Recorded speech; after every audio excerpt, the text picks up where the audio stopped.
Alright guys, this is News Listener by Angelo. Salamat po sa mga manunod at panoorin natin. Ito na naman si Marcoleta, nagpabida na naman. Ito yung sinasabi nating pinaka-epal. Okay? Kung sinabi niya epal si Senator Lacson, dito naging epal talaga siya. Okay? So panoorin natin to. Okay? Let's watch this. Are you ready? Mr. Chair, I wish I can make a few clarificatory questions before we start. But these are prejudicial questions, Mr. Chair. Later. Let's hear first from Pilit niya, no? Imagine niyo, guys, pinipilit niya talaga na, dapat sagutin mo to. Ito. Sige na. O, di ba? Grabe. Questions. Okay, go Sige. ahead. Napilitan lang eh. Ang kulit. Foremost to my mind, Mr. Chair, is the integrity, the impartiality, and the objectivity of the proceedings of this. On Billionario Channel by Miss Pinky Webb. Basahin ko po, sabi niya, Senator Ping, para sa inyo, sino ba ang sabihin natin worth it or dapat na ikonsidera na state witness na ipasok man lang dito sa Witness Protection Program? Yaya and Bryce Hernandez. Sige. Bryce Hernandez. Mr. Chair, question is, does the chairman has the prerogative or the right to make judgment? No. Sa opinion ko dito, sabi niya ni Marcoleta, bakit ka nagsabi ng ganun? So sa pananaw mo bilang isang ordinaryong tao, sinabi lang ni Senator Ping kung sino pagpipilian, sa kanyang opinion mas may credibility si Bryce kumpara mo doon sa mga Diskaya if gagawin siyang state witness, okay? Dito sa anomalyang flood control scandal na nangyari sa ating bansa. At kung natatandaan nyo, si Marcoleta, pinupush niya talaga yung mga Diskaya para maging state witness. Okay? At pagiging state witness, ang mangyayari dyan, hindi yung gobyerno ang magagastos ng security in all aspect. Tapos, if I remembered correctly, hindi daw siya, meron siyang way na hindi makasuhan. Diba?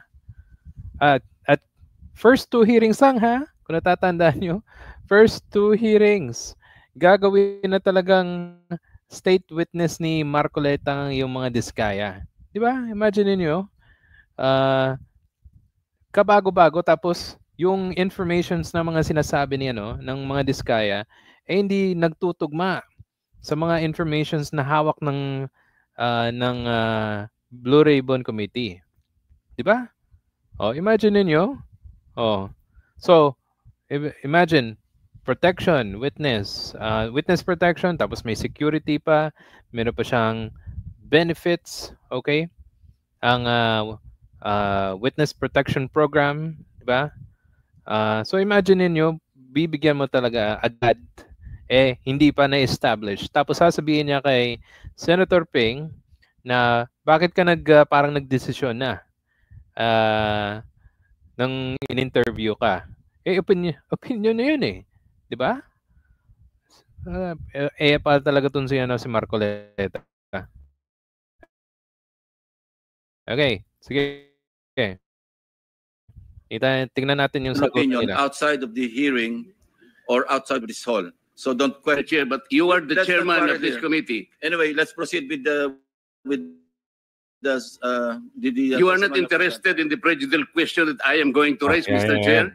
Go ahead, you raise your prejudicial. Kaya sinasabi ko sa inyo an investigator, we are investigating. Kung natatandaan nyo, nag-press con si Marcoleta, di ba? Tapos nag-decide first, second hearing, nag-decide na siya na i-recommend yung Witness Protection Program sa DOJ. Nag-press con siya. Wala naman question sa kanyang di ba? Sa kanyang gustong gawin. So tapos dito gagawin niyang state yung may sinabi si si Senator Ping about his opinion sa being a state witness, nag-alboroto talaga to si Marcoleta. Di ba? Di ba? Pale. Sige, tapusin natin to. Dito sila magano. Hearing is suspended. Pumpugan.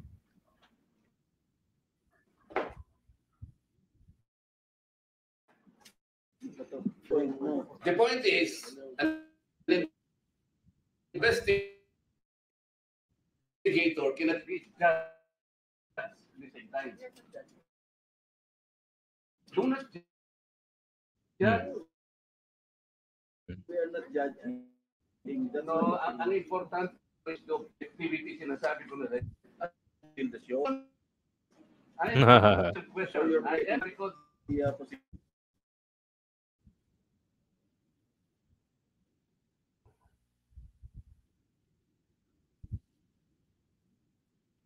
di ba? Di ba? Why did you choose Bryce over Diskaya? Kumbaga, meron siya talagang sa isip niya talaga, gusto niya talaga yung mga Diskaya. Bakit? Kasi si Bongo konektado sa mga Diskaya. 2016, nag-umpisa sila. Tanong ni Bato, di ba? Anong sinabi ng babaeng Diskaya? Opo, 2016 onwards.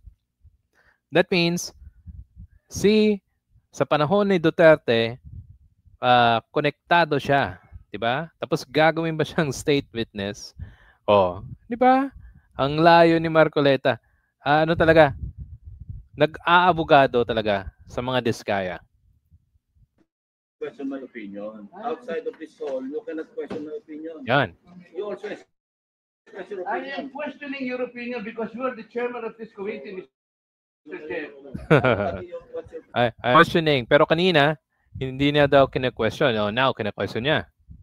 Ang mangyayari nito, so, mas credible si Bryce kaysa Diskaya. Bakit ka? Why of this? Mr. President, we are still in Ang the pagulo. investigation. If we are in the process Okay. of investigation, Why are you so then we should protective not- to this guy? Why are you so Yes. 'Di ba? Bakit? Anong sagot I niya?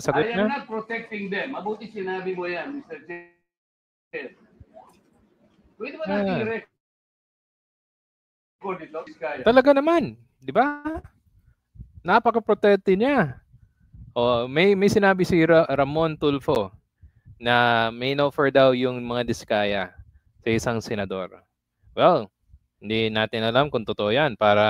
Pero kung pag titignan mo yung galaw at yung yung mga statements na sinasabi ni parang 'di ba? Grabe. Okay.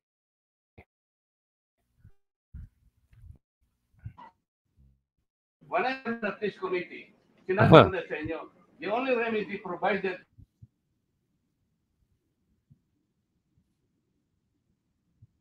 yung problema, bakit gusto mong state witness, witness program, kabago-bago lang. At yung credibility nila, hindi talaga credible. Wala talaga.